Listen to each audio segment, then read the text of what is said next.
First of all, I didn't see nobody there. How are you guys doing? Second, I was muted. That's always fun. Uh, Figured this evening was gonna do something a little bit different. You guys probably see by the title, Nightstand Cinema Volume 2. What the hell's that? It's comfort movies.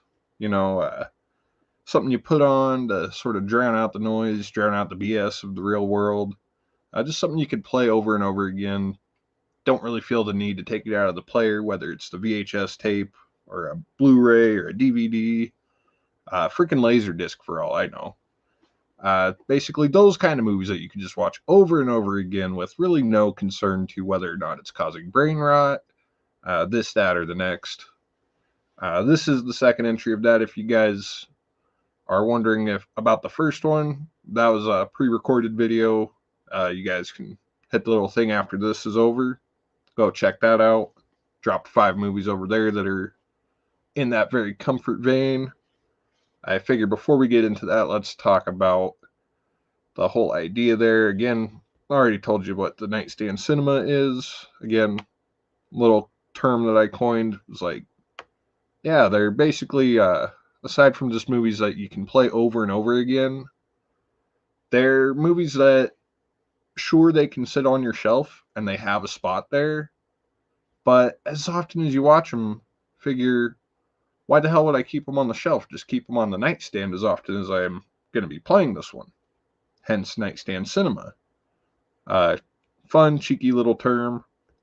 A lot of you guys who've been following for a while know that giving stuff weird names is sort of one of those things that I do. And I think that's something that we as people have been doing for, well, the duration of our existence, really. Just giving stuff names. But I figured I'd come on live, try this sort of format out. I mean, I've been live before, but presenting picks for the Nightstand Cinema in a live context. Figured that would be a fun little thing to do.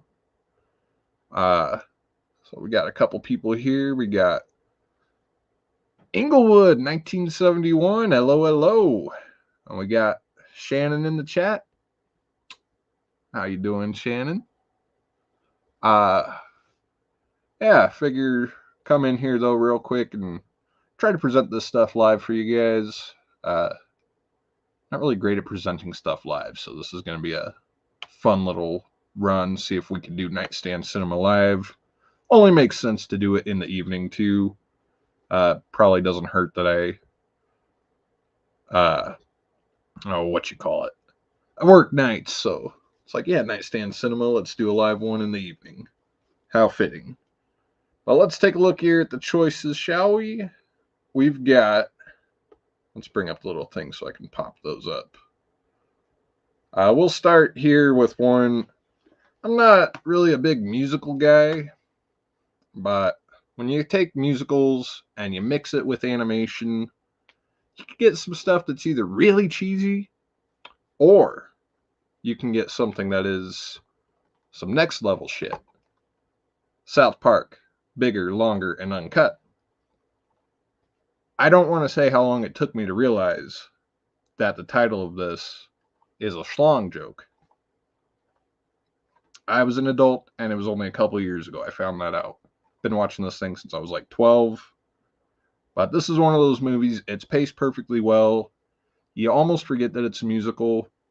It's South Park, which is good late evening entertainment as it is. But you get the South Park movie. I mean, this is arguably, in my opinion, perhaps the best musical ever made. One of them. It's right up there with the likes of a few others that might appear in this series at some other point, so we'll not drop some names yet.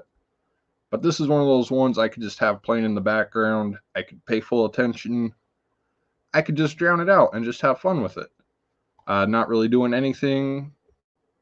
Just one of those things that's just brings a great big smile to my face. To my uncle fucking face. For those of you only listening, the context is the South Park movie.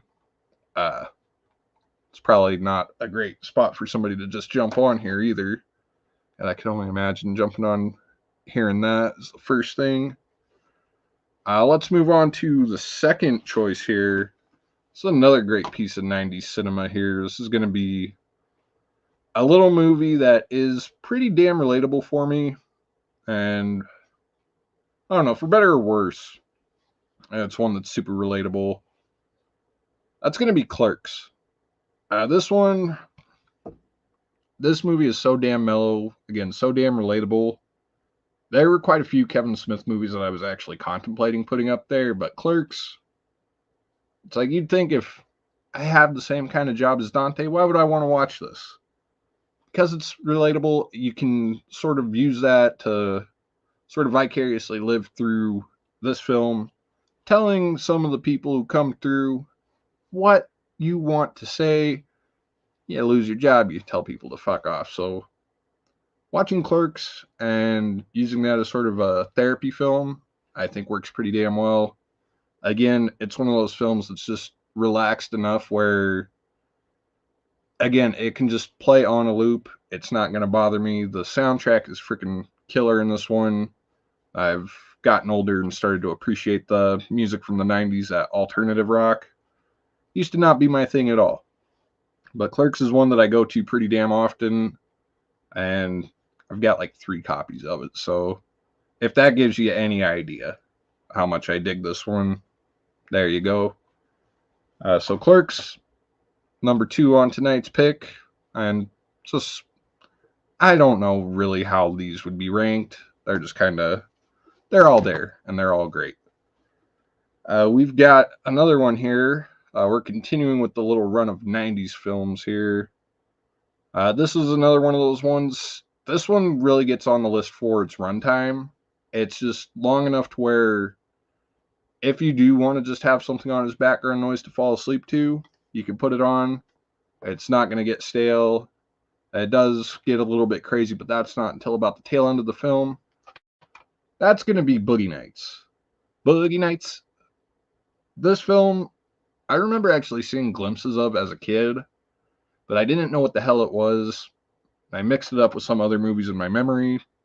Maybe that's for the best. But Boogie Nights is another one of those that, I reach for it pretty frequently. I would have picked Magnolia, but I've got that son of a gun on the VHS, so it's the 2 tapes. So for that reason, Boogie Nights on DVD, probably a little more practical to reach for than Magnolia, which if I did have that on DVD, probably would have sort of outranked Boogie Nights there. But that's another one that's very, sees a lot of action in the player. Hey, Lady J, how you doing? Let's see what we got on the next one here. Go back to the banners, knock that off. We're going into the VHS territory now, so here's where it's going to be fun. This is another one where you're probably wondering, how could you listen to a movie like this in the background at night? Because it's just amazing, that's why. But that's going to be Face Off. Another one of those movies I've just been watching since I was a kid, and it's one that's, again, very revisitable. Just a lot of fun. I find myself quoting this son of a bitch out of context sometimes, just for shits and giggles. It's one that I really just can't get enough of. And I really do want to get it on DVD, because I don't want to burn this tape out. But Face Off's another one of those ones where, again, you could just kind of run it through the cycle, and it doesn't really get old, doesn't get boring. It's one of those ones where you feel this sort of existential sort of dread there. And again, you're probably wondering, how the hell is that a comforting film if it does that? I don't know. It just has that vibe where it's, I don't know. There's something about it. I think it's just the familiarity of it makes it one that's easy to go back to again and again. Face Off. Reach for this one pretty frequently. Because it's a VHS tape, though, it doesn't really sit on the neck. See, that's why. It's clunky, but knock some of these over here. But yeah, because of falling incidents, Face Off is really not one to reach to for that reason. But the 5th choice of the night, if you want a nice movie to just kind of chill out to, This is one that I kind of alluded to this with Empire Records. It's a movie that passes the vibe check, and that's going to be another favorite of mine. This might be in my top 10 movies of all time, honestly. It's another one of those. That's going to be another pseudo musical. This one's in sort of that debatable territory. Is it a musical? Is it not? It very well could be. It's hard to say for sure. I'd say it is. It's a musical comedy. This is probably the oldest film on this list right now. That's going to be The Mission from God itself, The Blues Brothers. This tape has seen a lot of action. I used to have the DVD with the shorter cut and the longer cut. This one has, of course, all the previews on it. It's got the little, like, I think there's the behind the scenes thing going on at the end of the tape. If I'm watching this one, just actively watching it for the hell of it, it's one that I'll put in, let it play all the way through, and like it'll play all the way through, and I don't feel the need to take it out. I will sit there and just sort of watch the sort of behind the scenes thing going on. Like it's just one of those ones. I'll let it play. I'm freaking repeating myself on that, but Blues Brothers, I definitely want to get the upgrade on this one because I really like this tape, the old freaking clamshell export looking tape. But this one, I like this one so much. I jam the soundtrack to this thing sometimes, and I may or may not get a little scary behind the wheel when the Cab Calloway song "Minnie the Moocher" comes on. I kind of scream it and slap the steering wheel like it's owing me money or something. Uh, you know, Funny you say that, Pap. I was actually thinking about throwing that on there, but unfortunately I don't own it, so that's kind of it's a weird sort of rule that I set myself on this. If I had a copy of Airheads, it would definitely be on the list. So if I can acquire one of those before I do Nightstand Cinema Volume 3, you very well could see it on there. Uh, oh, you're talking. I see now. You're talking in terms of musical comedies. I was a little slow to the draw there. Long day at work. But yeah, I wanted to come on though, talk about the just those 5 sort of comfort films. Again, we'll just run through this real fast. Of course, we got the Blues Brothers' most recent pick, Face Off. What's not to love about Face Off? I could watch it for hours. Face. I could watch Face Off for hours. Boogie Nights. This movie's just a lot of fun. I probably shouldn't have seen it as young as I was when I did see clips of it, but again, merged with something else. Clerks. Super relatable on the 9 to 5 grind. Randall is the person we all want to be, but unfortunately, a lot of us have to suck it up and be Dante. Not that there's anything wrong with being Dante. And speaking of sucking it up, South Park, bigger, longer, and uncut. That movie is huge. It's a huge fun time, a really big fun time. That was the best dick joke I could throw on there for that. Because we all know if you're gonna talk South Park, you gotta do that. Oh, dude, no kidding, no kidding. Like, I was, I was on the verge of crying in the theater. Like, I had the little droplets in the corner, but because I was with my brother and his wife, it's like they can't see me cry. They can't see me cry. I pre-order it as soon as it's available, and I watch it as soon as it arrives. Yeah, it fucking broke me, man. It broke me. Yeah, I knew you would definitely appreciate Clerks there, Snyder. But yeah, fucking oh, like just thinking about it's got me like I need to take a minute. It was It's like I wasn't even supposed to be there today, man. God, you talk about a movie that's fucking tearjerker. I don't care how old you are. There's just something about the way that franchise runs through. Uh, if I wasn't so fucking heavy-fisted into the horror sphere, I would definitely do a little Kevin Smith dive. I could do a dive into his horror stuff, and nobody would bat an eye. But definitely would like to do a Kevin Smith retrospective.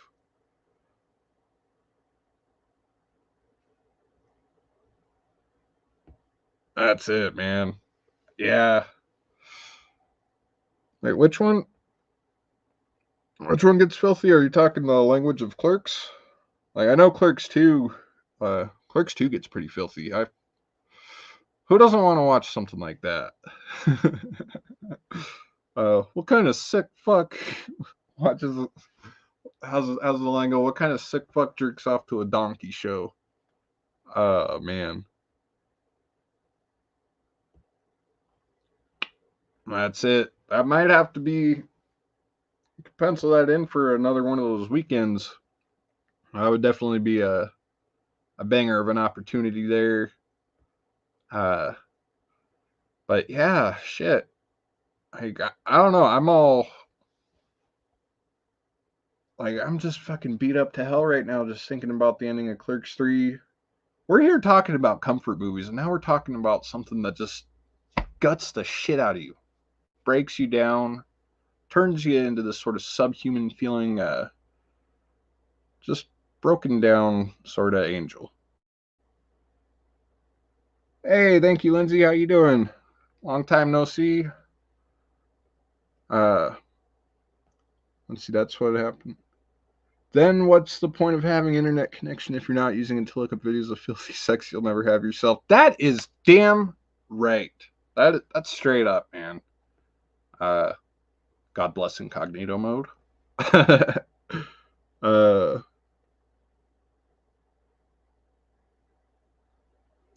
Yeah. Yeah, you might be right there, man. I'd say so.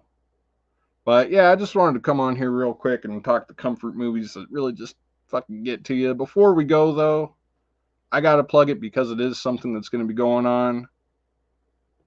Let's get that up here. If you guys don't know already, your dude is making a film. Script is in development. I've figured out the perfect draft direction there.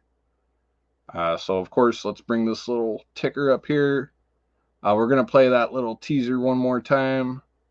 And I will see you guys out with some more kind parting words. Let's go. 3, 2, 1.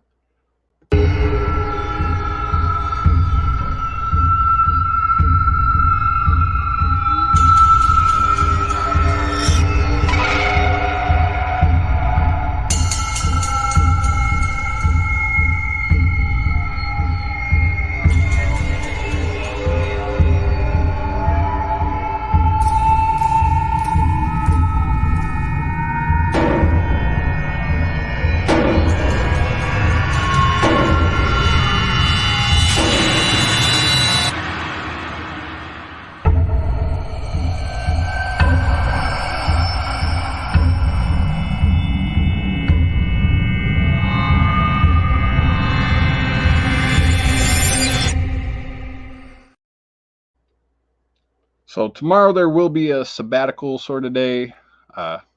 Beautiful joke there.